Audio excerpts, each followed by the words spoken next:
At 1.7 centimeters thick, the baked mud tablet, catalogued as CBS 5567, left a faint grit on the burlap gloves that lifted it from shelf 42B in the Istanbul Archaeology Archive, its cuneiform wedges recording the star catalogue of MUL, Anna as quietly as frost settling on a window pane.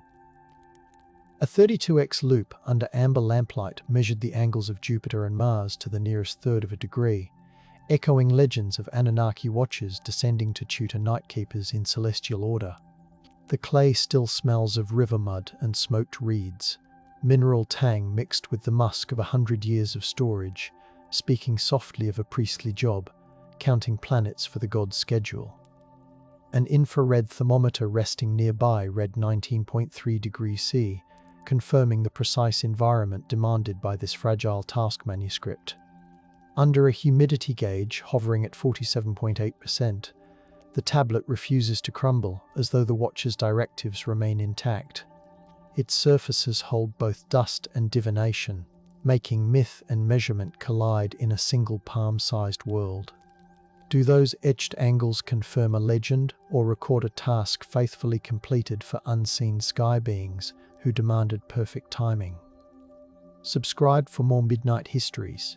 In the winter of 1927, under a blackout curtain that muted the mopeds outside Baghdad's Ottoman barracks, curator Selma al-Qudair warmed her hands above a brass brazier and leaned toward a rope-strung desk where a newly arrived fragment from Tel Hamal waited to be dusted. The piece carried the notch of a transport accident, yet its surviving inscription traced the roster of temple astronomers assigned to the Yanara sanctuary, each name partnered with a duty, oiling the astrolabe rings, polishing the obsidian mirror that caught Venus. Outside, the Tigris ran low, a glassy ribbon carrying scattered moonlight past the shutter slats that rattled whenever a donkey cart jolted the cobbles. Selma dabbed clove-scented wax across the surface so the raised signs glowed, then whispered the names aloud, letting the consonants vibrate like lullaby bells in the curtained dark. She pressed her ear to the clay, half pretending she could hear the scratch of a long-dead stylus. The fragment's edges rasped against cotton swabs, sending a fine powder of dust that tasted faintly of salt and ash across her tongue. She imagined each ancient watcher climbing the ziggurat stairs with copper bolts clinking, the air taut with incense and desert chill, their vigil promising safety to the sleeping city below. This intimate labour turned mythic overseers into exhausted colleagues bent over star charts, breathing patience into the midnight shift. 3 millennia earlier in Uruk Level IV, archaeologists traced the post-hole pattern of the earliest known reed-bound observatory, measuring its 4.3-metre radius with fibre tapes under the harsh glint of midday sun, the ground still damp from a dawn watering that kept dust from choking journals. Soil samples lifted with paintbrushes released the scent of damp clay and charred date pits, suggesting lamps burned throughout the night. The excavation team recorded how the circular floor bore scorch marks from continuous fire, hinting at a ritual where the Anunnaki's envoys, the Apkallu sages later called Watchers, were invoked through flame, aligned star calculations.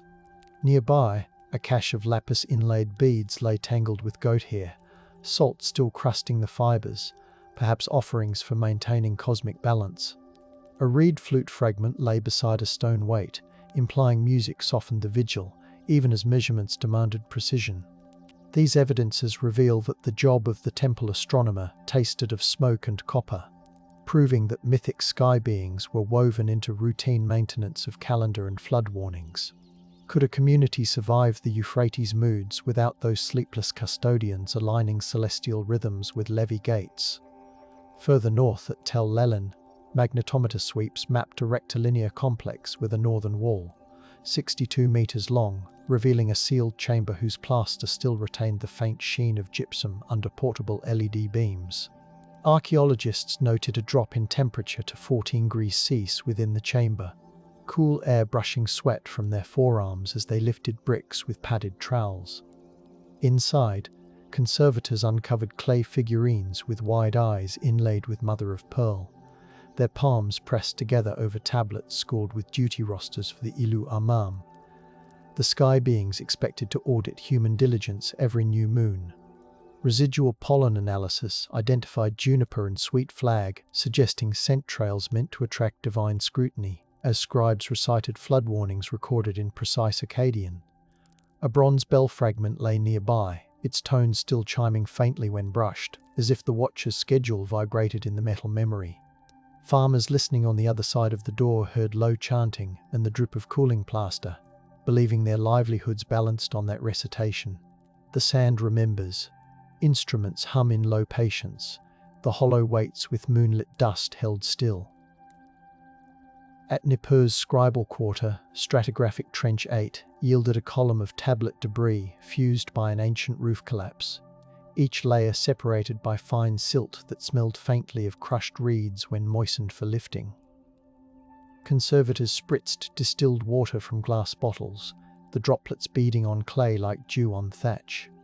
Among the fragments lay instructions for the Masatu's duty, the night watch rotation linking temple rooftops via polished copper mirrors to relay signals from the ziggurat where the watchers were believed to alight. A surviving line dated to the reign of Shulgi enumerated payments. 2 measures of barley, 3 strips of dried lamb for maintaining the mirror's shine so the Anunnaki would see their reflection unclouded. Nearby, a broken mirror frame revealed finger grooves worn smooth by nightly polishing, tactile proof of persistent care. These details reveal the job's tangible stakes. Dull mirrors risked missing an omen, and the city feared unheralded storms. How differently would mythology read if it had preserved the smell of oil-smoked copper and the ache of lifting mirrors above the wind? On the banks of the Diyala, a newly cleaned cylinder seal in translucent chalcedony caught the dissecting lamp with oceanic shimmer, its engraving showing Kalulu, a hybrid fishman messenger, presenting a braided cord to a seated figure crowned with horned headdress labelled as Dingir. En. Men. The collective of sky rulers. The conservator's gloves squeaked softly against the stone, and a faint coolness radiated from the seal, despite the room's warmth. The scene includes a human astronomer kneeling, stylus against wax board, capturing directives to adjust irrigation sluices by 3 finger breadths before the solstice.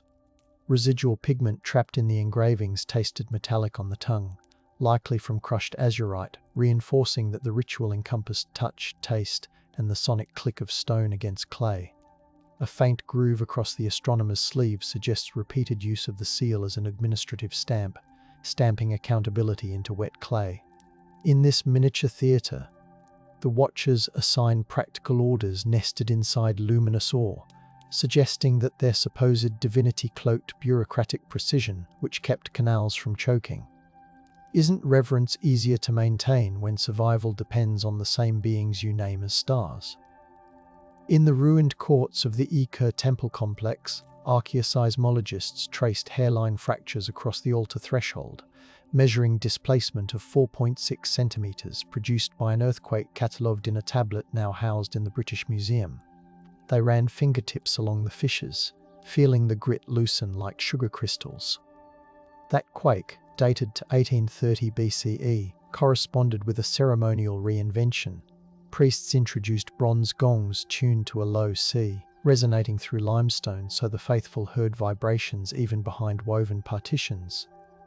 The instruments left verdigris stains on the floor, a green halo around each suspension peg.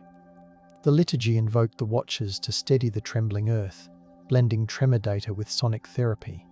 Lifting one corroded gong released a smell of copper and soot, reminding us that calming a populace required both sacred theatre and metallurgical labour. Instead of passive idols, the Anunnaki were recast as supervisors of vibration, guaranteeing stability.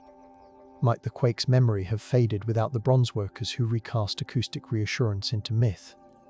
During the reign of Hammurabi, the code's lesser-known appendices listed penalties for neglecting the Wangzan Masatu, the temple's sentinel scribes. Clay envelopes recovered from Sippar display impressions of rolled cords, evidence of tamper-proof archives storing nightly omen logs. When researchers unwrapped one under ultrasonic humidifiers, a fragrance of old bitumen and cedar oil escaped. the same supplies used to waterproof watch platforms. The tablet inside described meteoric streaks and required the supervising astronomer to kneel before a bronze basin, washing ink-stained fingers before updating the Anunnaki's schedule. Scribes noted the sound of rush pens tapping stone, comparing it to rain on rooftops to describe the ideal cadence. This ritual mattered, misreport a meteor, and irrigation taxes misalign, angering both humans and sky beings. The room's lamplight gilded fresh ink, casting a calm glow over the administrative urgency. Would we dismiss such myths if we sat in that hushed alcove, ink drying on skin? In the Mari archive, letter Arm 2858, written on a tablet barely larger than a palm, references the Apkallik dispatched from Aleppo to recalibrate the king's storm calendar after an unexpected lull in the thunder season. The tablet, once heated to 710 GC in a kiln, now rests under fiber-optic lights that cast a serene silver sheen across its surface. The scribe describes rainmakers drumming on stretched hides scented with frankincense, their cadence coordinating messengers stationed on parapets, communicating with mirrored flashes believed to echo the watcher's gaze. A colophon lists the weights of oil allocated to keep the hides supple, confirming the economic care behind the ceremony. This interplay of percussion, scent and light anchored the populace amid climatic uncertainty, as evidence-based adjustment fused with mythic reassurance. The tablet's edges carry tiny nicks, each a reminder of hands that hurried the message through corridors. How many leaders found their legitimacy inside the soft glow of such pragmatic miracles? Centuries later, in the archives of Hattusa, clay tablets inscribed with Hurrian incantations record borrowed Mesopotamian watchers overseeing oath ceremonies conducted before iron daggers chilled by mountain snow. Archaeologists dusting the tablets heard the crunch of frost beneath their boots, because the chamber sits carved into bedrock where cold air pools year-round, protecting the script from decay. Torch holders wrap their fingers in wool to avoid dropping wax, the scent of tallow mingling with breaths visible in the frigid light. The ritual demanded flames flickering against polished basalt walls, casting winged shadows that must have seemed like sky beings descending to witness treaty promises. This ceremony conferred power by binding political alliances to the gaze of imported Anunnaki, implying that neglecting duties invited both divine and human reprisal. Silence held as each participant placed a palm on the dagger, feeling its bite. The snow exhales under stone vaults, torches sway, an unseen choir pauses with breath tasting of iron patience. By the time Greek mercenaries reached Babylon in the 5th century BCE, they recorded in papyrus journals how Chaldean astronomers climbed night stairs carrying bronze clepsydra humming with water, their sandals stickied by resin poured to deaden squeaks as moonlit courts hushed. The papyrus fibers still carry a faint sweetness of preserved honey used to glue them, revealing the tactile patience behind each account. These visitors noted that the sky guardians monitored eclipses with shadow sticks calibrated to finger segments, translating celestial timing into omens that dictated troop salaries, meanwhile charting the measured breath of the city. They fanned themselves with woven reeds as heat radiated from baked brick, instead keeping their eyes on the lunar rim while silence held around the temple bells. Greek curiosity reframed Anunnaki as planetary intelligences, though their awe lingered as they inhaled temple incense blending pine and myrrh. How else could foreign soldiers interpret the disciplined choreography of measurements, chants, and soft gongs except as proof that luminous beings tutored their hosts? In Persepolis archives, Achaemenid administrative tablets written in Elamite detail, the stipend assigned to Babylonian experts hired to staff royal observatories overlooking the Apadana, the stone floor cool beneath cloaked feet, even under midday glare. These experts carried astrolabes forged in bronze that perfumed the air with heated metal each time sunbeams struck polished edges, and their records included notes on humidity, warning that dry winds warped instrument cords. They described their services as translating the will of the watchers of the sky ladder into agricultural quotas. Persian administrators valued the ritual, because accurate star calendars determined when to release rations to satrapal granaries, anchoring imperial stability. Scribes added red ink to margins, highlighting critical days when labor should pause for offerings. Instead of superstition, the Watchers became imperial auditors whose silence implied satisfaction. Can we separate awe from governance when cosmic schedules determined who ate? In the caves near Qumran, the humid whisper of the Dead Sea clung to parchment fragments of the Book of the Watchers, their ink shimmering faintly under multispectral imaging that reveals copper-green traces hidden to naked eyes. Conservators spritz the air with deionized water to keep salt from crystallizing, the droplets settling like fine dew. The text retells Mesopotamian tales through apocalyptic urgency, describing sky beings teaching metallurgy, cosmetics, and weather divination before being bound beneath mountains. Scholars handling the parchment breathe through linen masks to avoid salt-laden air that could dissolve the collagen fibers, illustrating how fragile the transmission became. Even here, the narrative stresses occupational value. Forbidden knowledge about mixing pigments and forging blades, skills that empowered communities. Marginal notes warn against arrogance, as if the parchment itself still smoulders with caution. Would the desert wind still sing through these caves if those teachings had been forgotten entirely? In the Ethiopian highlands, the Kebra Nagast's lesser-known passages reference Ijil Nagastat, watchers of the sky vault, linking them to guardianship of the Ark replica, carried in night processions that rustle with silken umbrellas and drumbeats muffled by goat hide.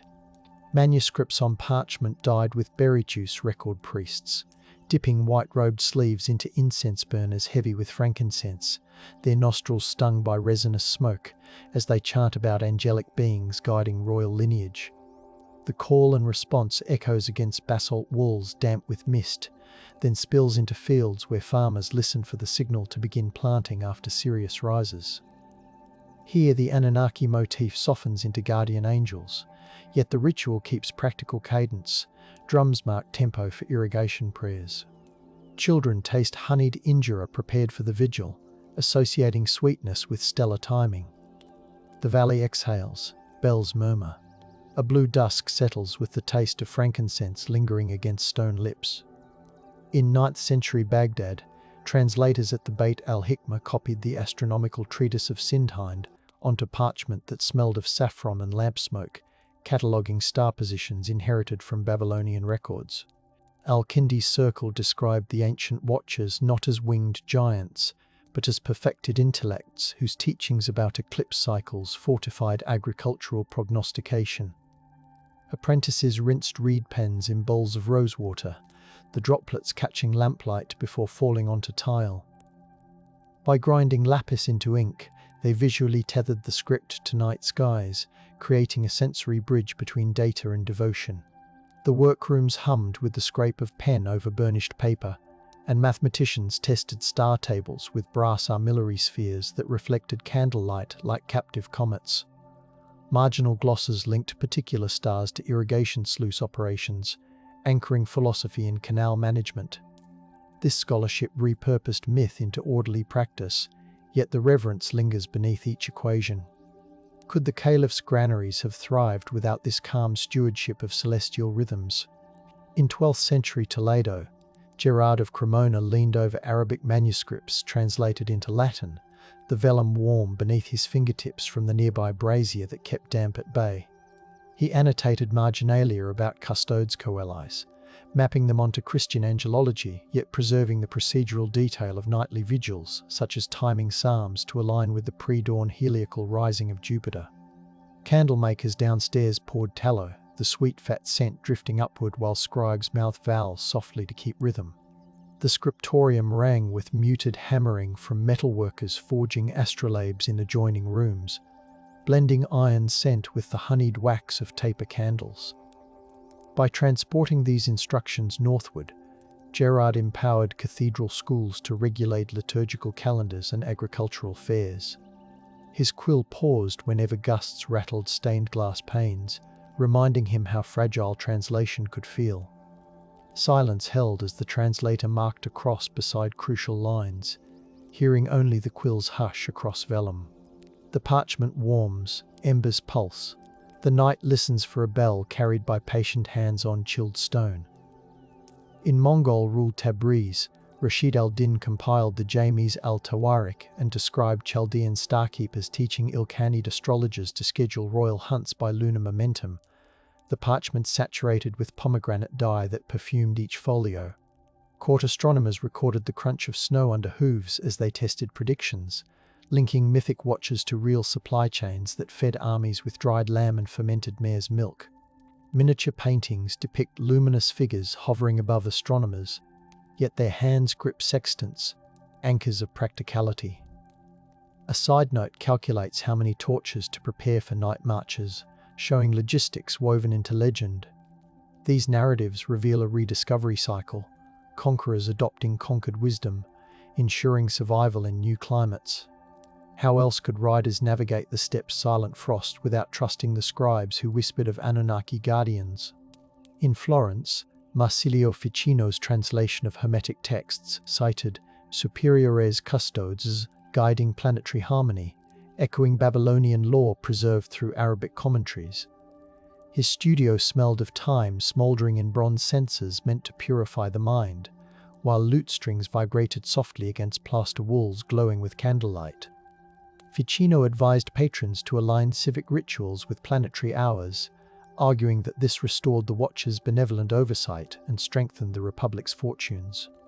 Assistants ground malachite into powder, tinting diagrams a cool green that soothed anxious eyes. The blending of song, scent, and precise timing demonstrates how myth re-emerged as a psychological balm during political turbulence. Does this revival show nostalgia, or a strategic return to ancient project management disguised as enchantment?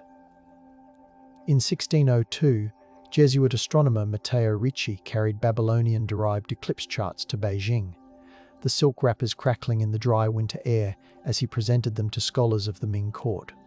The observatory atop the city wall, paved with frost-slick stone, resonated with bronze armillary spheres inherited from Islamic artisans, their chill biting through cotton gloves. Ricci translated watcher myths into the language of celestial bureaucracy, describing sky beings as loyal officials maintaining heaven's clockwork. His hosts burned pine incense, the smoke curling around metal instruments while scribes dipped brushes into thick black ink. The emperor valued these charts because accurate eclipse predictions calmed the populace, preventing rumors of cosmic disorder. Lanterns perfumed with sandalwood swayed as astronomers compared calculations, integrating ancient Mesopotamian precision into East Asian ritual.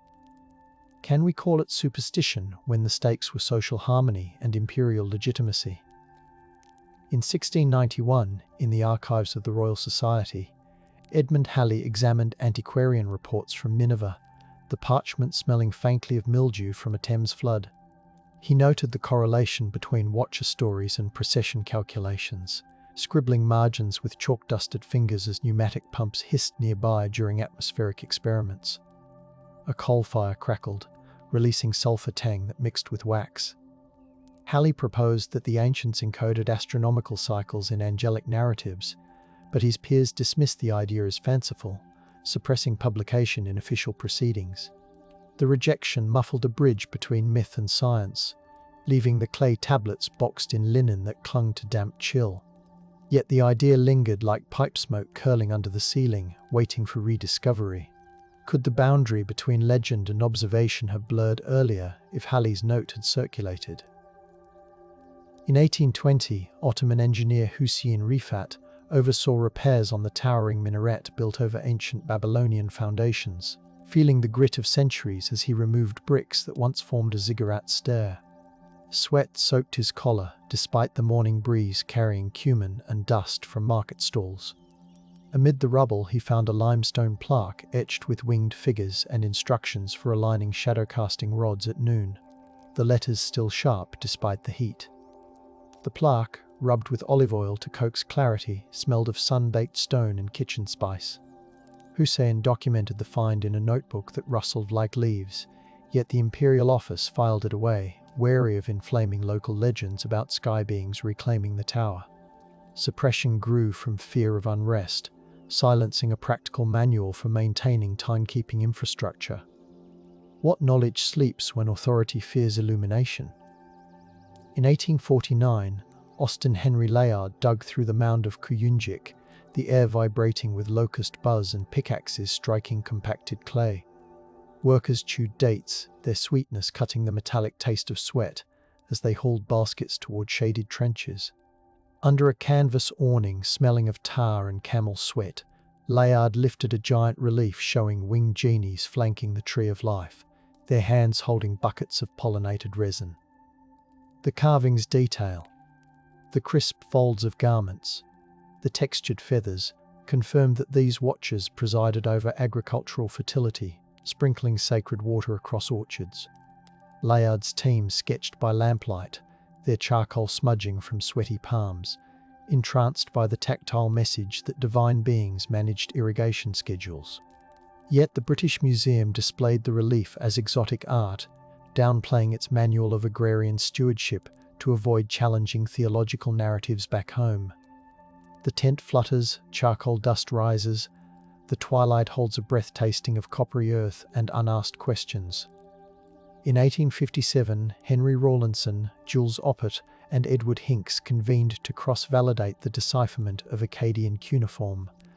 The room lit by oil lamps whose soot streaked the plaster ceiling in smoky arabesques. They pressed damp paper onto clay squeezers, feeling the raised text imprint against their fingertips as they confirmed lists of Sukalu Amane, sky courtiers who scheduled temple vigils. Inkpots smelled of iron gall, sharp and tannic, mingling with the wool scent of their coats. Their consensus transformed mythic names into job titles, proving the administrative backbone behind stories of the Watchers. The accomplishment carried the bite of ink mixed with vinegar, its scent lingering as they signed affidavits. Still, church newspapers warned that such translations threatened doctrinal certainty, nudging the scholars to temper their claims. How many discoveries must whisper before the world is ready to listen without fear? In 1876, French archaeologist Jeanne d'Ulefoy recorded in her Persepolis field diary the discovery of glazed bricks showing winged figures bending over irrigation sluices, their turquoise glaze shimmering beneath desert sun that heated the air to a quivering 41°C. She rubbed chalk across the relief to highlight the grooves, the chalk dust catching in her throat along with the spice of nearby saffron stalls. Her assistant misted the bricks to keep them cool, droplets hissing on the sun-baked surface. The depiction included copper tools, suggesting that these celestial attendants supervised hydraulic maintenance critical to sustaining the empire's granaries. Jean shipped the bricks to Paris, yet museum curators relegated them to storage, uncomfortable with female-authored interpretations linking mythic beings to labor. Institutional silence muffled her insight, delaying recognition of practical engineering encoded in divine iconography. The kiln remembers, saffron drifts, evening cools with a hush tasting of lime wash and distant seas. In 1893, Helena Blavatsky's followers gathered in a London parlour, thick with sandalwood smoke and velvet drapes, reading translations of Enuma Elish while a phonograph clicked softly. The wallpaper, flocked with crimson flourishes, trapped heat and perfume, making the room feel like a cocoon. They reimagined the Watchers as extraterrestrial mentors, overlaying the aroma of paraffin lamps with the metallic tang of newly electrified wires humming in the walls. Though speculative, their enthusiasm revived interest in Mesopotamian texts, funding new acquisitions for the British Museum and encouraging comparative studies. Participants passed around meteorite fragments kept in velvet boxes, letting the cool metal anchor their fantasies. Yet by draping science fiction over clay evidence, they blurred distinctions between documented ritual and desire. The tension between sensation and scholarship clung like warm dust to the parlour's tapestry. Are we still listening to the tablets when we paint them with our wishes? In 1905, German Assyriologist Hugo Winkler excavated Balhazquai and linked Hittite myths to Babylonian Watchers, his camp filled with the smell of damp canvas and strong Turkish coffee simmering over charcoal. Rain pattered on tent roofs. a steady rhythm that mirrored the clatter of tablets stacked for drying. He catalogued tablets referencing Kurbani-yu, celestial inspectors approving sacrificial protocols, reinforcing the notion of divine auditors ensuring ritual accuracy. His meticulous reproduction rubbings crackled as they dried in the Anatolian breeze, yet national rivalries over publication rights delayed dissemination. Political caution acted as a new suppression, leaving findings locked in crates while empires negotiated. During twilight, the archaeologists listened to crickets aligning their rhythm with the scribes' ancient timetables. Could diplomacy have moved faster if everyone felt the urgency of that buzzing cadence? In 1916, American archaeologist Edgar Banks shipped phonograph cylinders from Mesopotamia capturing lullabies sung by marshland villagers who credited the Watchers with teaching rhythm for calming buffalo. The wax smelled faintly of beeswax and river reeds, and playback revealed soft reed flutes echoing across water, punctuated by distant splashes. Banks annotated how these songs preserved instructions for timing floodgate openings, disguised as devotionals to sky beings. He even noted pauses where singers inhaled deeply, cues for workers to shift positions. However, wartime censorship seized the recordings, fearing coded messages, and the melodies languished unheard until decades later. The silence demonstrates how conflict interrupts gentle knowledge. When the cylinders finally played again, the hiss of static mingled with distant frogs, bridging myth and hydraulic expertise. Might we treat every lullaby as an archive of survival? In 1924, archaeologist Leonard Woolley brushed soot from a gold lyre at the instrument's bull-headed frontlet cool under tent shade as desert wind rattled canvas walls. He recorded the exact spacing of strings, 1.9 centimeters apart, before restoration, ensuring future musicians could resurrect the tone. The lyre's silver strings, restored, vibrated faintly when touched, releasing a whisper of tarnish and cedar. Glyphs on the accompanying plaque credited the Watchers with gifting harmonies to calm storm gods, yet the notation correlated with agricultural task lists, music used to coordinate canal laborers during flood defense drills. Woolley's notes, smudged with chalk and sweat, hinted at the job's power, rhythm aligning muscle and myth. Museum displays emphasized the lyre's glamour, muting the logistical genius encoded in the performance. The strings sigh, dust swirls, twilight carries a taste of bronze, and lullabies mingled with river-cool patience. In 1933, British pilot Amy Johnson flew aerial surveys over Mesopotamian plains, her cockpit smelling of engine oil and doped canvas, photographing ziggurat outlines and irrigation scars that matched ancient descriptions of Watcher stations. She navigated by compass and star, noting how the Euphrates shimmered like molten silver beneath. The film negatives, cooled in ice boxes, revealed alignments between temple towers and canal junctions, confirming that the sky beings' dwellings doubled as hydraulic control centers. Johnson's reports, typed on crisp onion skin paper, suggested that mythology preserved a maintenance map. Yet colonial administrators prioritized oil exploration, sidelining her proposal to restore traditional water timing. Her plane's drone faded into desert quiet, leaving the evidence tucked in filing cabinets that smelled of dust and glue. How different might the marshlands look if the photographs had guided policy? In 1947, Bedouin shepherds discovered the Dead Sea Scrolls, their fingers dusty from handling parchment hidden in jars sealed with resin that perfumed the cave with aged honey scent. Among the fragments, the Book of Giants resurfaced, echoing Babylonian Watcher lore with names transcribed in Aramaic, extending the myth into new tongues.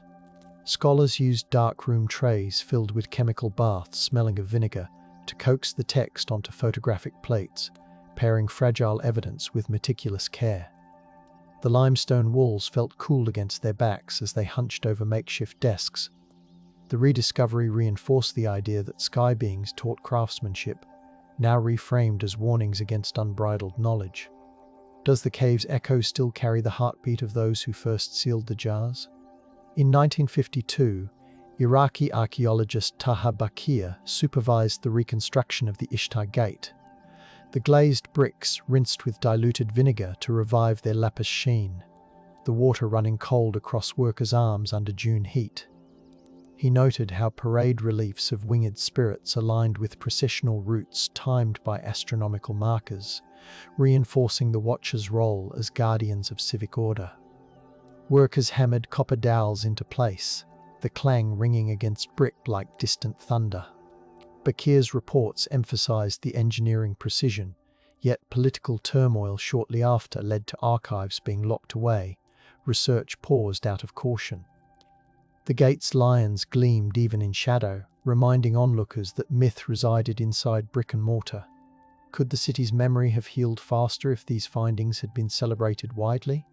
In 1967, anthropologist Henry Wright trekked through southern Iraqi marshes, the air thick with dragonfly buzz and the smell of wet sedge, recording how Mardan elders recited tales of al-Haris al-Samawis, who taught them to build floating reed islands. He balanced on bobbing mats slick with algae while writing notes that curled in humidity. His audio tapes captured the slap of poles against water, blending narrative with technique for anchoring homes amid shifting tides. Wright compared these stories to cuneiform instructions for marsh management, revealing continuity of practical knowledge attributed to sky beings. Yet modernization projects later drained the wetlands, erasing the living context of these rituals. The tapes now hold a watery echo of tasks once supervised by mythic watchers. Are we listening closely enough to preserve both story and skill?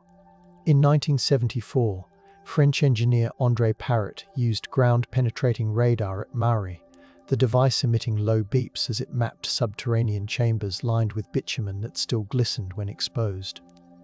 Technicians wiped sweat from their brows as desert wind blew powdery sand across cables.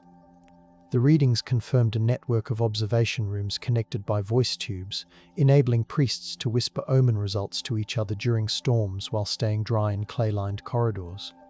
Engineers reconstructed the tubes with PVC replicas to test acoustics, discovering whispers carried clear as wind chimes. The discovery proved that the Watchers' supposed omnipresence relied on clever sound engineering and architectural planning.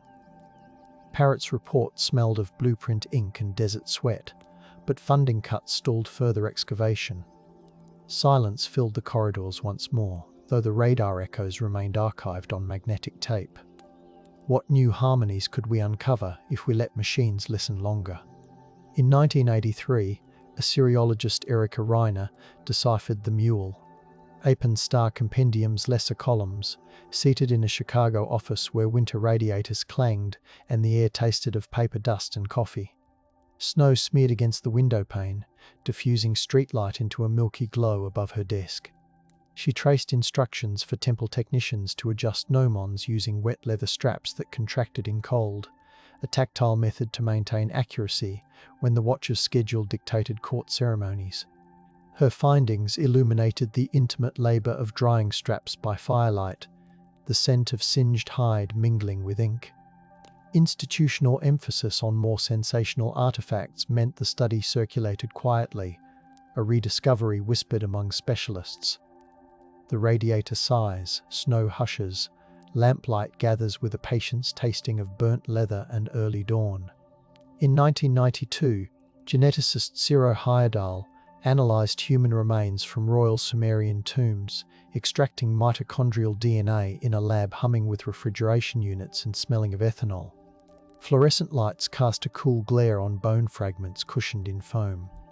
The results indicated diverse lineages converging in Ur, supporting texts that spoke of Watchers selecting specialists from distant lands to serve. This diversity reflected a deliberate policy. Mythic overseers symbolized inclusion of expert artisans, ensuring the city possessed every skill needed for survival. Notes pinned to corkboards tracked origins alongside craft specializations, lapidaries from the Taurus, boatwrights from Dilmun. Though the findings were rigorous, sensationalist media twisted them into alien narratives, overshadowing the collaborative reality. How different would public understanding be if we focused on the human networks mirrored in those myths? In 2001, acoustic engineer Trevor Cox conducted impulse response tests inside reconstructed ziggurat chambers, firing starter pistols whose cracks bounced into lingering reverberations that smelled faintly of cordite. Banked microphones blinking red captured the decay times, revealing a gentle 2.4 second sustain perfect for chant. The data proved that whispered prayers could carry along terraced walls, allowing priests to project voices like disembodied watchers. Cox compared recordings with reed pipe simulations, showing how pitch changes manipulated perceived height of sound. This practical application of acoustics validated textual claims that sky beings communicated without descending. He published the findings, yet popular culture fixated on extraterrestrial speculation, drowning the subtle science in sensational noise. The stone still holds the resonance, waiting for attentive ears. Do we honor ancient engineers when we ignore their precise acoustic feats? In 2012, satellite imagery analyzed by archaeologist Elizabeth Stone revealed irrigation remnants matching star alignments recorded on tablet K8388, the digital screens casting pale blue light across her night office that smelled of ozone from overworked electronics. She toggled between infrared and visible spectra, watching canals glow like veins. The images showed gatehouses positioned to reflect solstice sunbeams, confirming that the Watchers' directives embedded astronomical logic into water management. Stone's team overlaid data with thermal readings, illustrating how stored water cooled urban heat at dusk, a tangible gift from mythic overseers. They brewed cardamom coffee to stay awake, its aroma grounding the digital vigil. Despite the clarity, funding lagged as climate policy debates overshadowed archaeological insight. Could modern cities breathe easier if we embrace these ancient alignments? In 2014, curator Letitia Gorski staged a multi-sensory exhibit in Paris, diffusing cedar and bitumen aromas while projecting laser maps of cuneiform observatories onto mist, the droplets cooling visitors' cheeks. She synchronized the visuals with deep-toned speakers that recreated low temple drums, letting vibrations tremble through the floor. She paired tablets with recordings of reconstructed chants, letting the audience feel the Watcher's blend of data and devotion. Nearby cases displayed replica tools. Visitors encouraged to touch polished stone weights chilled to ziggurat night temperatures. Critics praised the immersive calm, yet some dismissed it as theatrical, ignoring the rigorous scholarship underpinning the display. Still, attendees left whispering about the taste of salt on the mist, newly aware that myth emerged from environments shaped by human hands. Is empathy a form of rediscovery we should nurture? In 2020, during lockdown, Iraqi archivist Noor al-Jabouri digitized fragile tablets from home, her apartment smelling of jasmine tea and ozone from a portable scanner. Outside, curfew sirens echoed softly. Meanwhile, silence held inside, as only the quiet whir of the device marked time. She used infrared filters, revealing faded entries listing rotations of Baru's diviners assigned to rooftop watchposts, each note cross-referenced with lunar cycles. Noor donned cotton gloves, even in solitude, the fabric whispering against clay as she turned pages of her reference notebooks. The quiet clicking of the scanner replaced the temple bells. Instead, the data preserved the Watcher's meticulous scheduling. Noor published open-access transcriptions, empowering global scholars to hear the ancient cadence through pixels. Still, limited bandwidth and political unrest threatened the project's continuity, though she kept uploading files whenever connections steadied. How many voices fade because the world forgets to protect digital breath? In 2021, anthropologist Ines Rahman recorded night winds sweeping over the ruins of Khorsabad, her microphone wrapped in felt that smelled of lanolin while the desert air tasted of chalk. She crouched beside a fallen lamassu, palm pressed to cold stone as gusts threaded through carved feathers. The audio captured low whistles through fractured blocks, matching descriptions of watchers communicating in rustling airs. She overlaid the soundscape with translations of workers' diaries that detailed night shift routines, oiling hinges, checking water levels, whispering prayers to unseen auditors. The file became a meditation on maintenance as devotion, a layered lullaby for ruins. Grant committees hesitated, deeming the work too poetic for funding. The wind leans, stars blink, equipment hums with a patient's tasting of chalk and woolen breath. In 2022, developers in Erbil collaborated with historians to craft a virtual reality reconstruction of the Anunnaki ziggurat. The headset foam smelling of new plastic as users ascended, simulated brick stairs under a digital sky. Haptic feedback mimicked the rough grit of fired clay beneath fingertips, and scripted sequences demonstrated how Watcher writes synchronized torch relays with astronomical data streamed from NASA archives. Programmers layered subtle vibrations into controllers so each chant pulsed through the palms, reminding participants of heartbeat tempo. The experience underscored the practical choreography. Every flame corresponded to a canal gate message. Every chant cued workforce shifts. Educators reported students emerging calm, imagining responsibility as sacred. Yet licensing disputes threatened the project's continuity, echoing older suppressions. Could a virtual pilgrimage remind us that stewardship is a timeless ritual? In 2023, climate scientist Rana Kassim consulted cuneiform flood records during a heatwave that made Basra's air taste of brine and diesel. Ceiling fans spun slowly above her workstation, stirring warm currents scented with paper. She correlated ancient seasonal adjustments with modern satellite rainfall patterns, discovering that Watcher-guided calendars reduced flood damage by staggering plantings. In a darkened lab lit by green monitor glow, she tapped keys while a dehumidifier hummed, integrating millennia-old data into resilience plans. She highlighted entries that mentioned offerings of barley bread to celebrate well-timed sluice openings, connecting ritual gratitude with practical success. Officials hesitated, wary of appearing to rely on myth, yet Rana framed the findings as community memory wrapped in story. Isn't respecting ancestral procedure another form of empirical wisdom? In 2024, an expedition to the Kurdish highlands deployed lidar drones, their rotors slicing crisp mountain air scented with wild thyme, to map a sanctuary carved into cliff faces. Engineers monitored screens in a tent where generator fumes mingled with coffee steam. The scans revealed niches containing bronze mirrors angled toward the north sky, matching texts about watchers descending on beams of starlight to inspect offerings of fermented barley.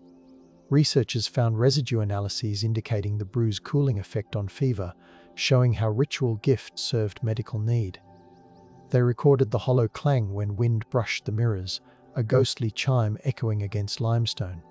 Political tensions forced the team to encrypt their data, delaying publication to protect the site. How often does caution, born of reverence and fear, keep truths in limbo? In early 2025, marine archaeologists exploring the Persian Gulf's shallow basins used side-scan sonar, emitting soft clicks that echoed like whales under the hull, detecting drowned structures aligned with Orion's belt. Divers descended through water tasting of salt and engine lubricant, brushing silt from stone altars bearing inscriptions ordering watchers to oversee pearl harvest quotas. Bioluminescent plankton glowed around their gloves, turning the scene ethereal yet practical. The sky beings monitored economic lifelines. They collected oyster shells fused to altar edges, analysing growth rings to reconstruct tidal patterns. The team logged water temperatures and current speeds, showing advanced understanding of tidal cycles hidden beneath myth. Investors' briefings celebrated the spectacle more than the science, risking distortion of the message. Can we protect the data from being washed into spectacle?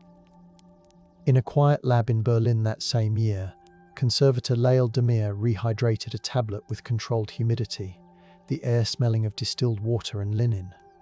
She monitored hygrometer readings hovering at 52%, adjusting micromisters to keep the clay from cracking. As the surface softened, lines emerged detailing protocols for choosing apprentices to study under the Watcher's criteria, involving steady hands, patience, and willingness to stand in winter wind without complaint. The text spoke of the power such training conferred: secure food, respected status, the ability to read sky signs for the community. Lael traced each wedge with a bamboo tool under warm LED light, hearing only the gentle hum of climate control and her own breathing. She imagined the candidates lined along a parapet, cloaks snapping in icy gusts.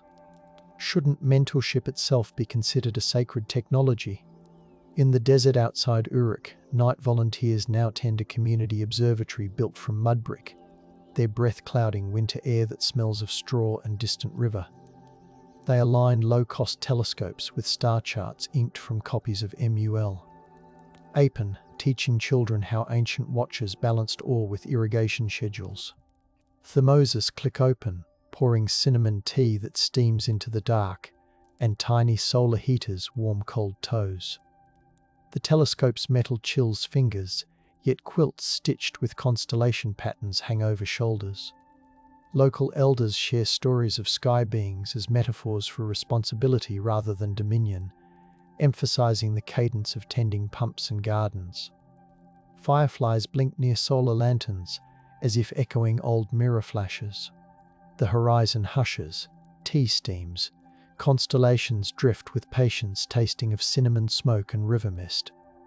In academia's digital repositories, cross-reference datasets now pair star movements with crop yields, the interface glowing pale against researchers' faces as servers hum like distant bees. Graduate students scroll through entries linking lunar eclipses to barley harvest reports, their fingertips smudging trackpads.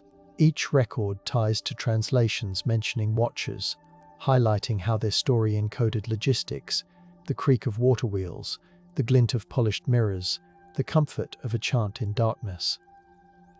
Backup drives smell faintly of warm circuitry, reminding us that even now, guardians are algorithms searching for patterns. Scholars debate terminology and message boards, yet the practical value stands luminous. Ritual as infrastructure, myth as spreadsheet. These archives carry the soft click of keystrokes that resemble rain. Are we ready to accept that care, not conquest, defines celestial authority? Somewhere in the night between Euphrates reeds and orbital satellites, the idea of the Watchers hovers like a low, steady chord, vibrating through polished metal, damp clay, and the stories we whisper to keep storms at bay. The scent is neither purely incense nor ozone, but something in between, a reminder that every measurement we inherit carries fingerprints of awe. Listen to the scratch of stylus, the click of keyboard, the sigh of reed beds. They form a single breath-holding space for questions we no longer ask aloud. Perhaps the sky beings were always the name we gave to responsibility shared across generations, a way to cradle duty in starlight. Perhaps their wings were simply the wide reach of human hands stretching toward accuracy, fingertips cooled by night wind. Yet the stars keep their own counsel, and the canals glisten in moonlight whether we speak or sleep, suggesting that the mystery remains content to glide just beyond our fingertips. The night breathes across the ziggurat's ghosted steps, and somewhere a quiet archivist lifts another lid. In the University of Pennsylvania's cloistered study room, the single remaining wick of a beeswax candle trembles as curator Amrita Shah eases open a cedar box scented with camphor and desert dust. Inside rests a steertight weight from Dillman Waters, its edges smooth as river stones, bearing a faint engraving of a horned figure leaning over a tide gate marked with star glyphs. Under a magnifier, salt crystals glint like miniature constellations, telling how merchants credited the Watchers for tides that rose obediently beneath moonlight. Amrita wets a cotton swab in rosewater to reveal a tiny inscription noting the precise angle to set a sluice plank when Orion rose waist-high in the southern sky. She hums a melody her grandmother used, letting the notes soften the sterile hum of climate control, and wonders if voices carried across the Gulf in the same tender cadence, offering gratitude to sky tutors who kept boats from grounding on hidden sandbars. Far east in the ruins of ancient Uruk, archaeologists recently found driftwood beams darkened with age, their grains saturated with the scent of old river mud. Embedded in the beam's mortise was a copper peg etched with cuneiform, an instruction to align flood barriers whenever the Watcher's torch appeared above the western horizon. Conservation scientist Mateo Ruiz runs fingertip sensors along the peg, measuring micro-scratches shaped by centuries of adjustments, each groove a handshake between human caution and celestial instruction. He feels the coolness of copper under laboratory light, hears the hush of filtration units, and tastes the iron tang on the air that bleeds from aged metal. The peg is small enough to sit in his palm, yet it speaks of entire neighborhoods spared from drowning. He logs the data in a spreadsheet that glows soft aquamarine, the rows pulsing like a heartbeat, and thinks how many unnamed caretakers once pressed their hands against the same token of trust. In one of the British Museum's basement rooms, smelling faintly of parchment and wax polish, an overlooked Phoenician ostracon receives new attention. Linguist Layla Haddad tilts it beneath a fiber-optic thread that shivers like a line of starlight. The ink reveals traders dedicating a cedar shipment to the watchful guests of Anu, asking safe winds for a voyage toward Tyre. Layla traces the letters with the edge of a breath, not daring to touch, while notes of lemon oil from cleaning cloths drift in the air. She hears the far-off rumble of foot traffic overhead, yet remains inside the hush of ancient bureaucracy, where myths guided interregional contracts.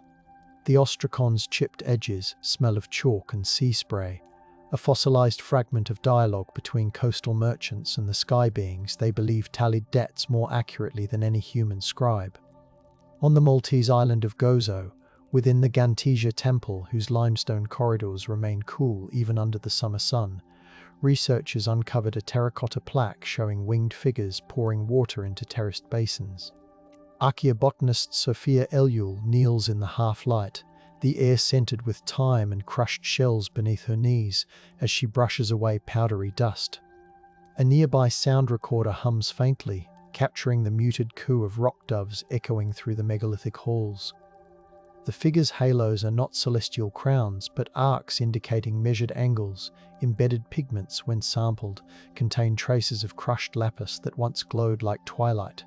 Sophia inhales the mineral sweetness and notes down how the basins align to winter solstice sunlight, their overflow channels leading to barley plots. Islanders may have adapted Mesopotamian watcher lore via maritime gossip, weaving outlandish tales into practical manuals for water storage on a rock that drinks in every drop of rain. She feels the limestone walls chill against her palm and thinks of patient hands coaxing water from stone, accompanied by whispered prayers to far-off mentors. In the Indus Valley's ancient city of Lothal, monsoon rains left a glaze of damp clay across the dockyard floor, releasing the scent of wet earth and distant jasmine. During the last excavation season, a carnelian bead etched with microscopic wedge marks emerged from a drainage channel. Under electron microscopy, the signs correspond to a Mesopotamian syllable set meaning sky accountant, while the bead's drilled hole carries residue of coconut shell oil, suggesting it was once threaded as a talisman worn by harbour masters who balanced trade ledgers by the tide. Historian Priyanka Desai flexes her stiff fingers after hours at the scope, listening to distant thunder roll across Gujarat's fields. She murmurs the probable Akkadian phrase, the syllables round and unfamiliar yet soothing. The bead's polished warmth transfers to her glove, and she imagines the quiet pride of port officials aligning ships' departures with constellations watched by unseen mentors north of the Arabian Sea. High in the Zagros Mountains, a cave altar used during the Kassite era still smells of damp limestone and lingering juniper smoke. A field team recently discovered a basalt slab carved with a procession of 3 tall figures, whose feathered mantles curve like protective wings. Behind them, smaller human figures grind grains in rhythm, each accompanied by a carved star. Portable spectrometers detect traces of red ochre on the wings, while trace elements in the mortar between floor stones reveal powdered magnetite, making compasses aligned to the altar. Field acoustician Lena Forrer glides a hand along the wall, feeling its clammy chill, and sets a low vibration through the cave using a tuning fork. The resonance rises like a distant hum, amplifying in pockets where watchers were once invoked. She closes her eyes as the tone wraps around her, a soft blanket of sound, and considers how ancient ceremonies may have synchronized heartbeats with the breathing mountain, letting participants feel held by invisible supervisors. In a glass-walled laboratory in Tokyo, paleobotanist Kenji Moriyama tends a petri dish of date palm pollen retrieved from a Neo-Assyrian jar sealed with bitumen. The preservation smell is sharp, almost like tar warmed in sunlight. Under ultraviolet light, the pollen grains reveal microscopic inscriptions scratched onto their container's interior, instructions specifying when to scatter pollen based on the signal from the North Watchers. Kenji adjusts his face shield, his breath fogging the plastic momentarily, as he copies the characters into a digital log. He notes how the instructions align with a modern understanding of night temperatures optimal for pollination. Outside the lab, neon lights blur against winter drizzle, yet inside, steel cabinets reflect a calm glow. It becomes clear that divine narratives served as mnemonic devices, anchoring delicate agricultural timing in stories that sang through generations. The pollen glitters like golden dust under magnification, reminding Kenji of the stars. Anunnaki envoys were said to rearrange in the sky. Within a quiet wing of the Vatican Apostolic Library, a Syriac manuscript from the early 6th century rests beneath a pane of ultra-clear glass. Scholar Marta Youssef leans close, her breath perfumed with chamomile tea taken to steady nerves. The parchment edges smell faintly of frankincense, suggesting it once travelled with pilgrims. The manuscript translates earlier Babylonian watcher rituals into Christianized language, yet retains detailed tables for calibrating nocturnal vigils with the phases of Venus. The scribe describes the silver glow on altar cloths, the feel of dew-damp stone under bare knees, and the soft chiming of bronze bowls used to mark the hours. Marta hears only the murmur of air vents, yet she copies the tables into a notebook embossed with gold stars, feeling a kinship with the ancient author who merged reverence with meticulous timekeeping. The manuscript's crimson pigments shimmer under light like embers banked beneath ash, hinting that knowledge survived by adapting, never sleeping. In the arid expanses of the Arabian Peninsula, a 2025 drone survey reveals petroglyphs near Jubba, depicting towering figures with mirrored discs held to the horizon.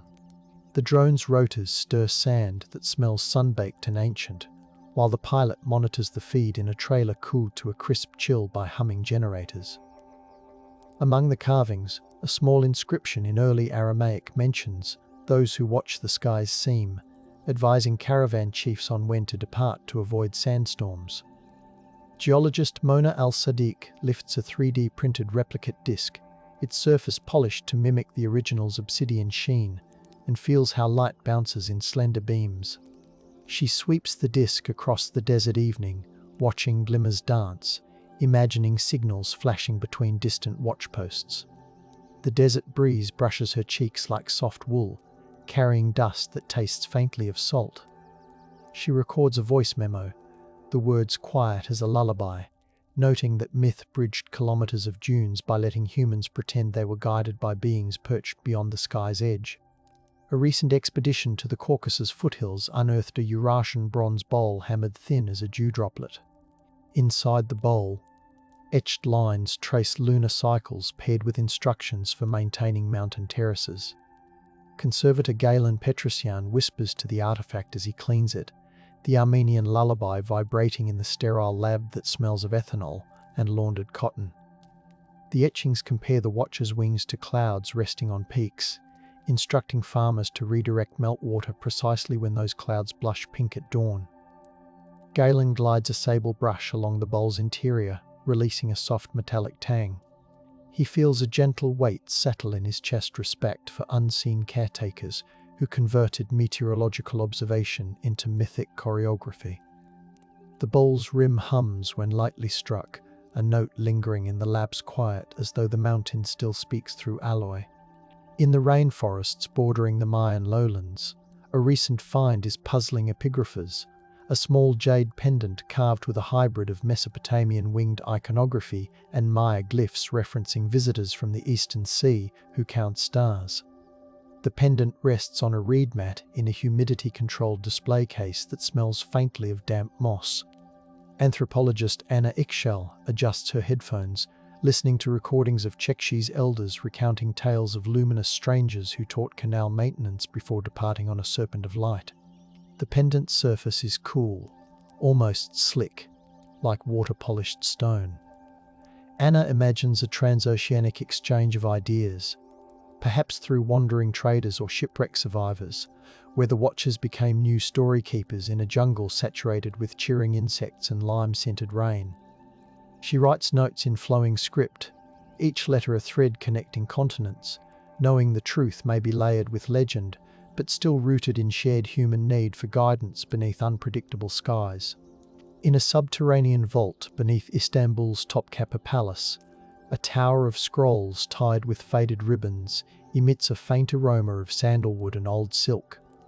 Ottoman court records reveal a secretive guild called the Night Illuminators, whose members carried copper lanterns and polished mirrors to track planetary conjunctions. Historian Osman Erdem unwraps a scroll that crackles softly, revealing a depiction of winged figures instructing guild members to time the closing of the Bosphorus lamps so fishermen could navigate tides. The ink has oxidized into a gentle bronze hue. Osman runs his fingers above the script, not touching, feeling a phantom warmth rising from the parchment. He imagines the ripple of lamplight on the strait, the whisper of oars, the oil smell of lanterns, and the quiet comfort of believing the Watchers hovered just beyond sight, ensuring safe harbor. Thousands of kilometers away, in the Andes' high-altitude air, a newly catalogued Incan quipu uses dyed cords to encode a schedule for lunar observances aligned with irrigation. Quipu expert Mariela Castillo sits in a Cusco lab perfumed by coca tea and wool blankets drying near a heater.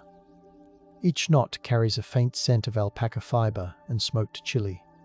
When she translates the quipu's pattern, she finds references to sky guardians beloved of the Eastern storytellers, likely knowledge carried by traders along the Amazonian corridor, where Mesopotamian sailors may have drifted in early contacts. The cords guide terrace keepers to channel meltwater during full moons, relying on Watchers whose wings are now woven from cloud and myth.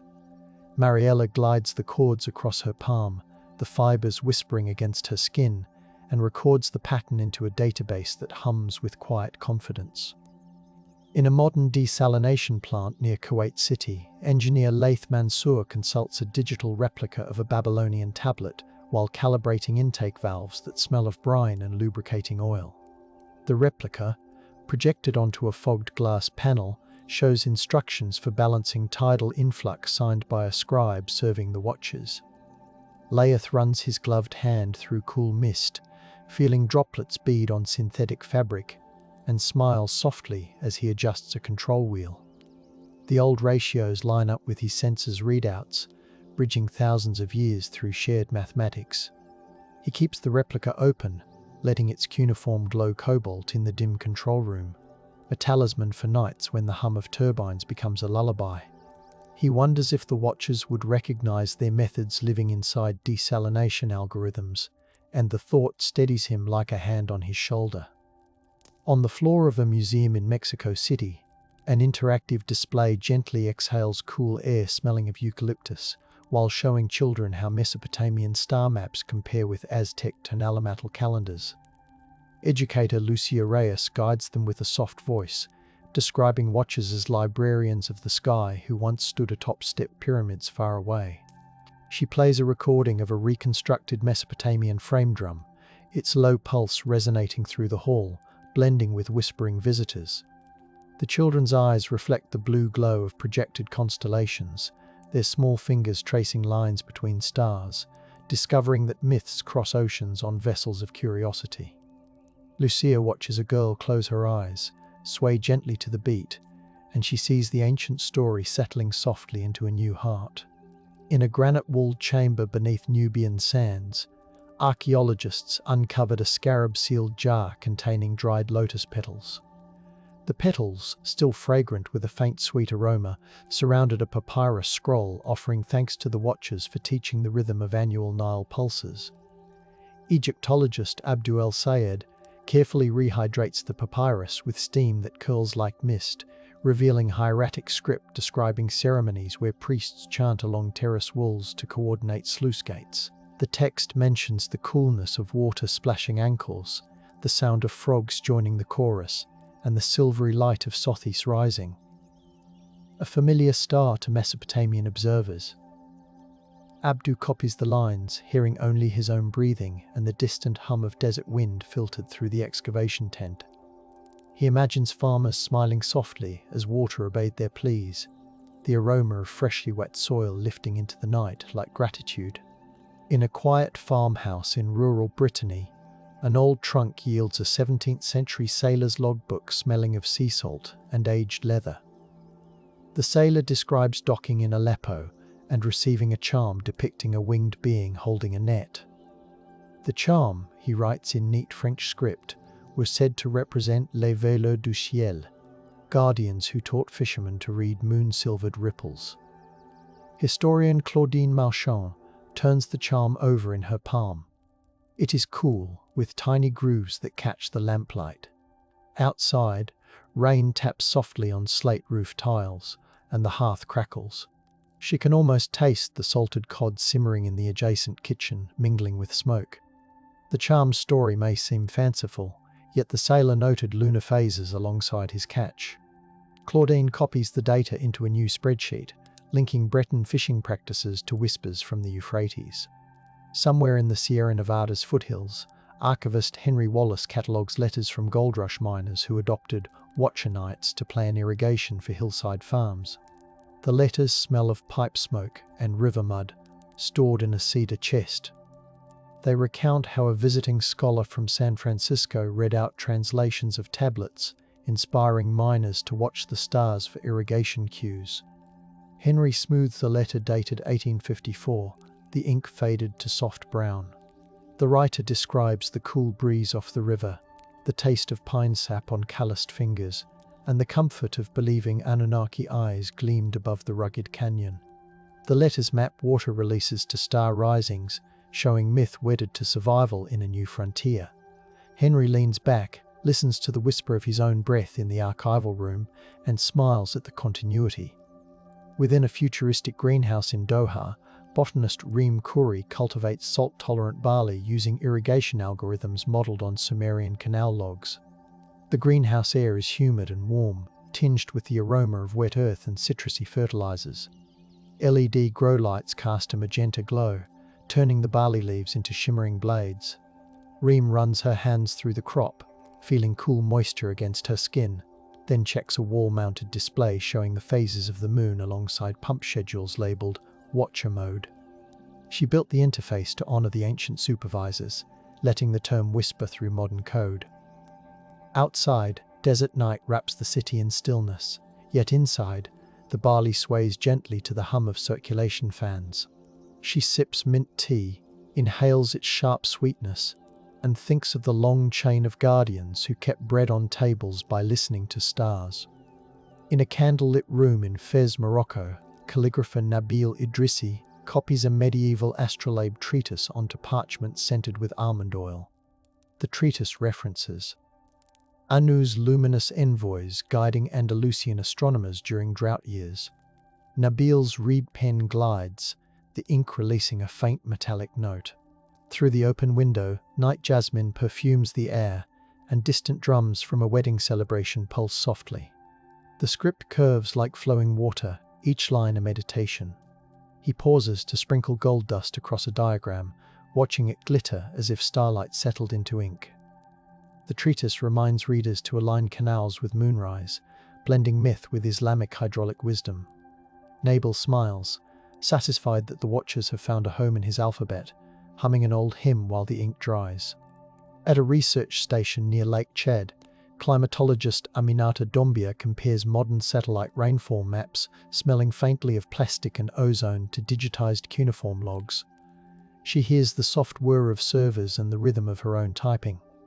The logs instruct watchers to observe wind flecks on water, to anticipate floods, a technique local fishermen still use.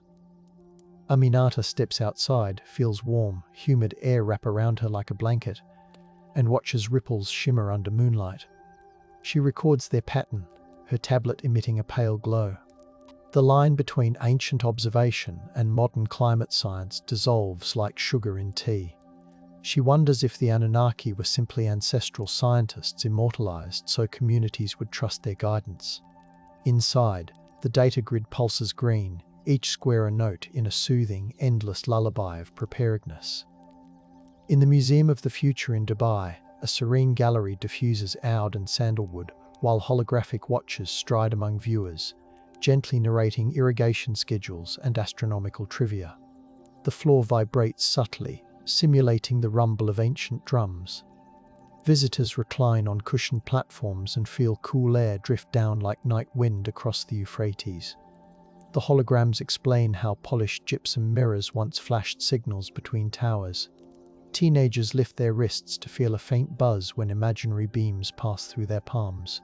Curator Amina Rashid watches from the control booth, adjusting audio levels so whispers remain gentle. She hopes the experience rekindles respect for caretaking as a sacred vocation amid skyscrapers of glass and steel. Outside, traffic murmurs like a distant sea, yet inside the gallery, time slows to a tender hush. On a research vessel gliding through the Coral Sea, marine biologist Peter Lange studies coral growth rings while listening to digitized Anunnaki hymns piped softly through deck speakers. The salty breeze cools his cheeks, the scent of sunscreen and wet rope lingers. The hymns, reconstructed from tablets, describe watchers counting the breaths of the ocean. Peter compares ring data to recorded eclipses, finding correlations that suggest ancient sailors recognized bleaching events. He scribbles notes with a pen that squeaks against waterproof paper, each stroke accompanied by the slap of waves against the hull. Above him, constellations scatter like spilled salt. He feels a kinship with the old watchers who loved the sea, enough to memorize its moods, and his heart steadies in the ship's gentle sway. In an underground metro station in Paris, a street musician plays a replica of the Uruk Level, the notes floating through tunnels smelling of damp stone and espresso. Commuters slow, lulled by the instrument's warm resonance. Nearby, an art installation projects translations of watch duties onto mosaic tiles, telling passers-by how ancient sky wardens guided canal floodgates. A child clutches her mother's hand, eyes wide as she reads about bronze mirrors and moonlit rooftops. The mother inhales the smell of freshly baked bread wafting from a kiosk, and for a moment, the rush of modern life softens. The music carries hints of cedar and copper, conjuring images of star-crowned mentors whispering from the mezzanine. The station becomes a capsule of time. The watchers schedule overlaying train timetables, both orchestrating movement in a city that never sleeps. A hushed community centre in Reykjavik hosts an overnight solstice vigil, where participants map aurora patterns against Babylonian star charts. The air tastes of cinnamon buns and coffee, woolen blankets trap warmth. Outside, snow muffles the world until footsteps crunch like whispers. Inside, the charts gleam under LED lamps. Organizer Lilja Hrafnsdottir invites attendees to note when green curtains ripple across the sky and compare them to ancient omen lists stored on tablets now digitized. They log each shimmer into a shared spreadsheet, the soft tapping of keys harmonizing with gentle throat singing. The watcher's mythology, transplanted into polar light, becomes a lens for modern aurora science. Lilja feels the cold seeping through the windows, yet the community's gathered breath keeps her serene. On a hillside near Petra, Jordan, archaeologists recently exposed Nabatean cistern engravings crediting sky guests of Babylon for teaching them to harvest flash floods. The cistern's interior smells of cool stone and lingering dampness. Archaeologist Farah Kabani lowers a sensor, the cable whispering against carved stairs. The engravings depict winged beings pouring water from jars, while scribes tally on ostrich eggshell tablets. Farah's fingers brush a leftover grain of sand still adhering to the wall, its texture sharp. She notes how the channels align with star positions that signal rainy seasons. The desert evening wraps her in gentle chill as she climbs out, the sky bruised purple, and she whispers thanks to distant teachers who turned storms into allies. In a high-rise apartment in Seoul, Digital historian Min Jun Kim runs a neural network that maps parallels between K-drama plot arcs about guardian spirits and ancient narratives of the Watchers. His room smells of fresh ink from a nearby printer and the subtle citrus of a diffuser. The screen bathes his face in bluish glow. The model highlights how characters who oversee cities from rooftops echo. Anunnaki imagery preserved through Silk Road tales. Min Jun, sipping barley tea, records each data point while ambient music brushes the quiet like a feather. He isn't seeking proof of literal gods, he's tracing the endurance of a comforting idea, someone awake in the night, ensuring things do not fall apart. At a campus in Lagos, architecture students design flood-resilient housing guided by cuneiform flood warnings. The studio smells of sawdust, glue, and the distant savour of roasted plantains from street vendors.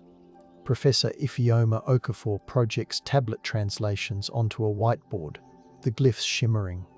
She explains how Watchers coordinated multi-tier levees using reed whistles and mirror flashes. Students shape clay models, fingers slick with water, replicating reed bundling techniques. Outside, humid air hums with generators. Inside, the whispers of kneaded clay and pencils scratching paper create a rhythmic hush. Ifeoma senses the ancient guardians smiling through the dust motes swirling in sunbeams. In a modest house in Lima, textile artist Renata Paredes embroiders a tapestry depicting winged watchers hovering above canals lined with reed baskets. The cloth smells of alpaca wool and lavender sachets. She threads metallic gold through indigo fields, the needle sliding with a soft hiss. Each stitch outlines a star over a sluice gate, echoing instructions gleaned from digitized tablets.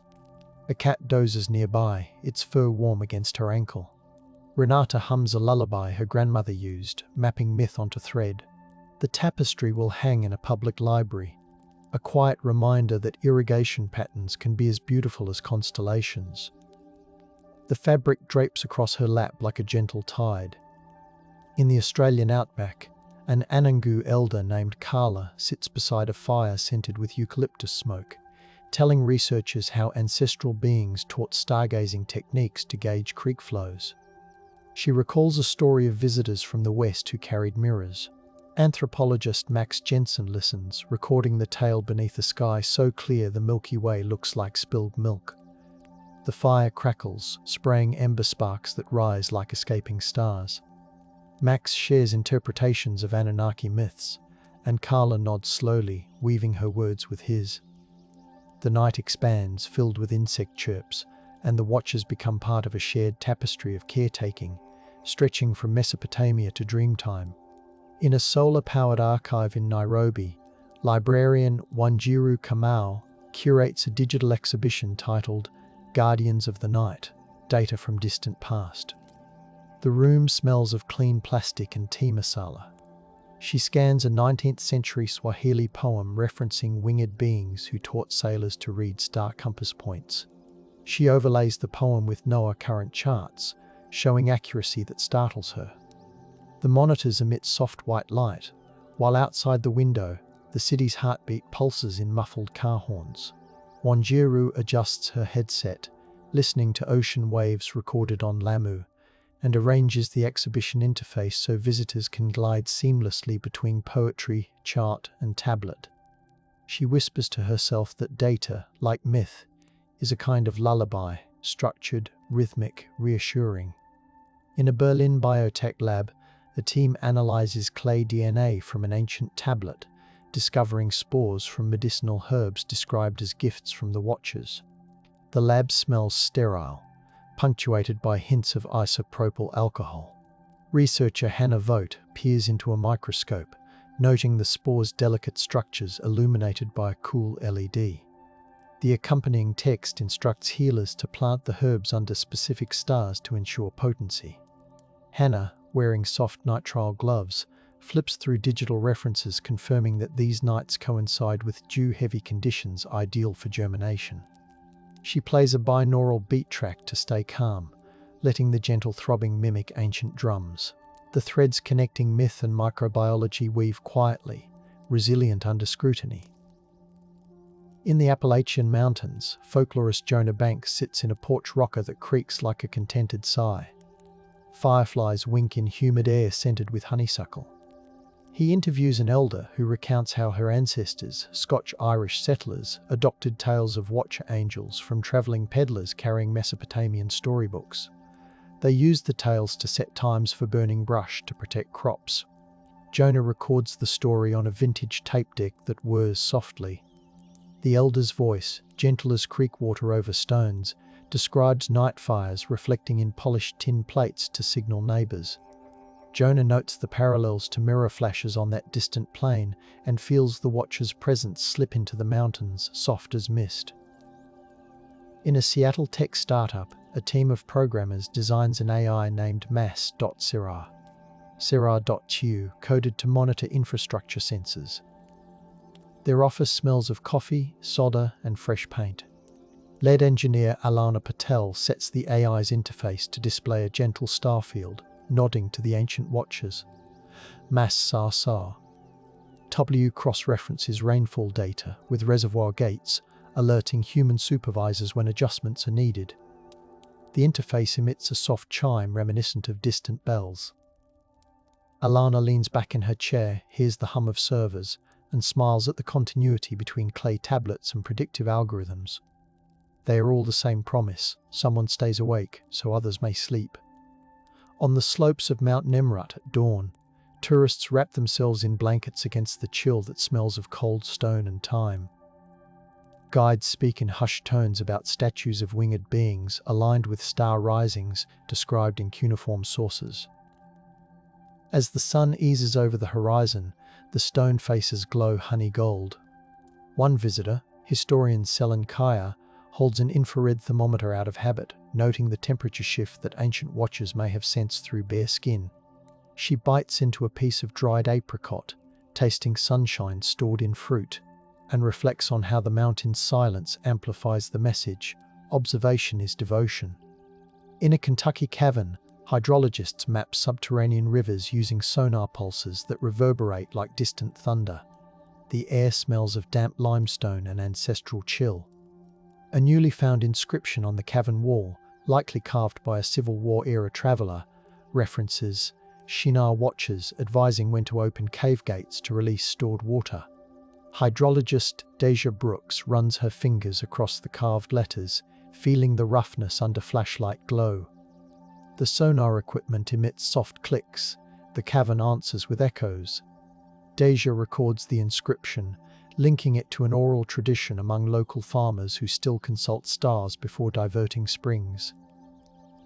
The Watcher's guidance thrives beneath the earth, in the heartbeat of hidden rivers. In a Kyoto tea house, ceramicist Emi Tanaka glazes cups with pigments matched to the colors described in Babylonian sky omens. The tea room smells of roasted matcha and kiln heat. She listens to shakuhachi flute music, its tones airy and soothing. Each cup features subtle wing motifs, the glaze pooling like moonlight on still ponds. Emi believes that holding such a cup can remind a drinker to observe the sky before pouring tea, honouring both tradition and sustainability. As steam rises from a freshly brewed bowl, it mingles with the scent of clay, and she envisions watchers nodding approval from soft clouds. In a Johannesburg planetarium, an evening show titled Star Keepers of Mesopotamia projects constellations onto a dome scented lightly with vanilla to calm visitors. Narrator Saifo Delamani speaks in a low, resonant voice, guiding attendees through stories of winged watchers advising on seasonal migrations. The audience reclines in padded chairs. Faint vibrations mimic a heartbeat. Saifo's words melt into the ambient hum, encouraging listeners to breathe slowly. Outside, the city's lights twinkle. Inside, a child reaches up, fingers splayed, as if to catch a falling star.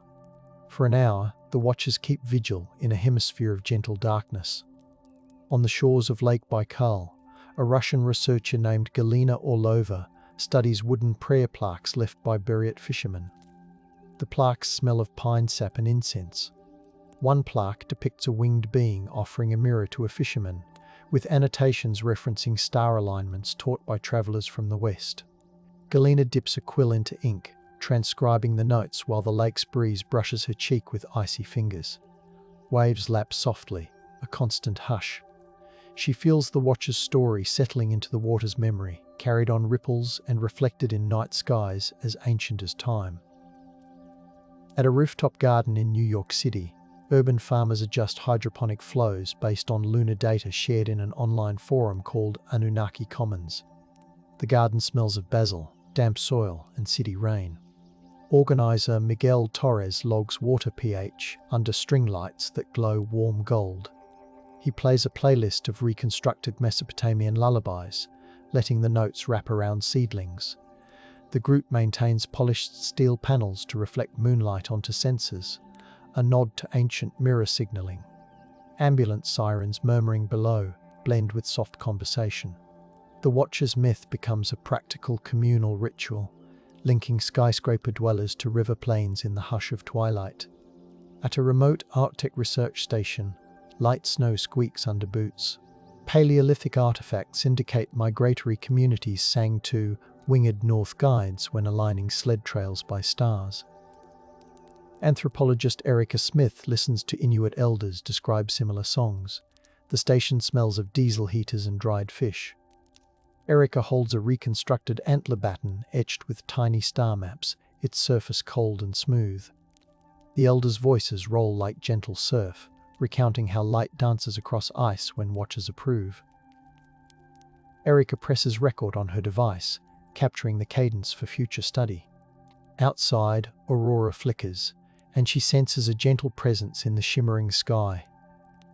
In a Manila art studio, multimedia artist Jora Cruz edits a video montage of global watcher traditions projected onto a mist curtain.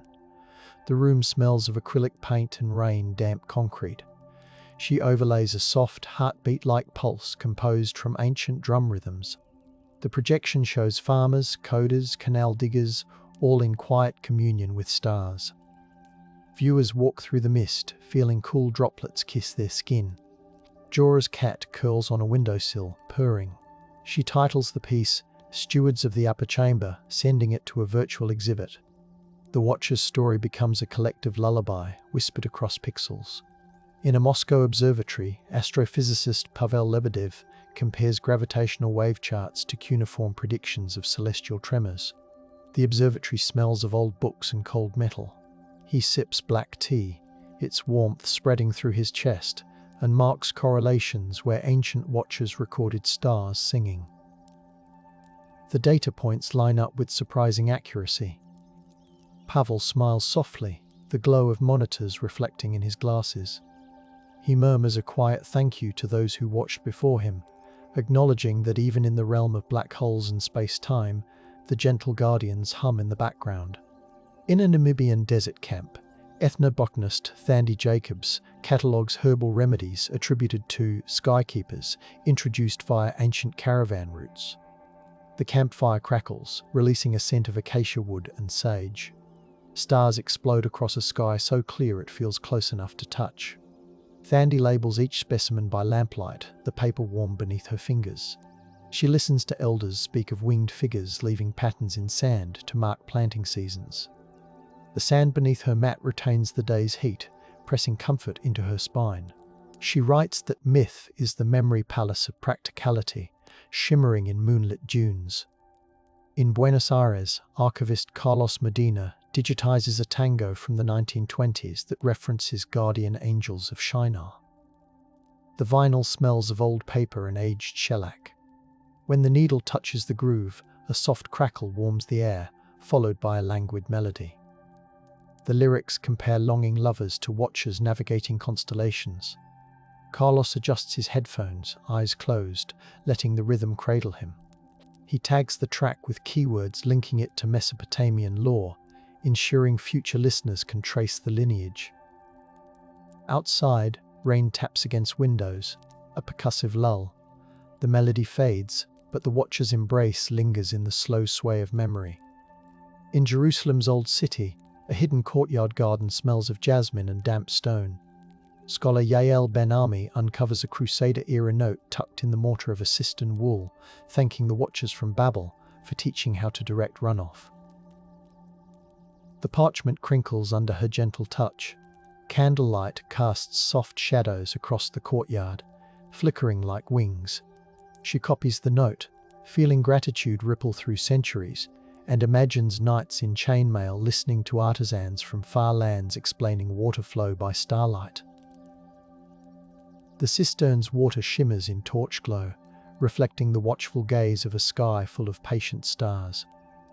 In a quiet hospice room in Melbourne, caregiver Arya Singh reads excerpts from ancient Watcher hymns to a patient who once studied Mesopotamian history. The room smells of lavender lotion and clean linens. The patient's breathing slows as Arya describes moonlit terraces and mirrored light. Outside, rain softens the city's sounds, leaving only the patter against glass. Arya's voice becomes a gentle tide, blending compassion with scholarship. The myth comforts like a warm blanket, reminding both listener and reader that someone, somewhere, has always promised to stay awake through the night. In the silence between heartbeats, the Watchers remain, etched into clay, coded into spreadsheets, humming through fibre optics and reed flutes alike. Their story spreads across continents, carried by the scent of incense and rain, by the taste of brine and honeyed bread, by the tender brush of night wind on patient faces. They teach that guardianship is a chain of hands, each palm passing the weight of responsibility with care. Whether carved in stone or whispered over internet connections, their wings still shadow our workbenches, our rooftops, our quiet midnight desks. The stars above glimmer steady, mirroring lanterns below. Somewhere, a stylus scratches softly against damp clay. A keyboard clicks in measured cadence. A drum murmurs low. The Watchers watch, yes, but so do we, waking gently to our place in the long, luminous vigil.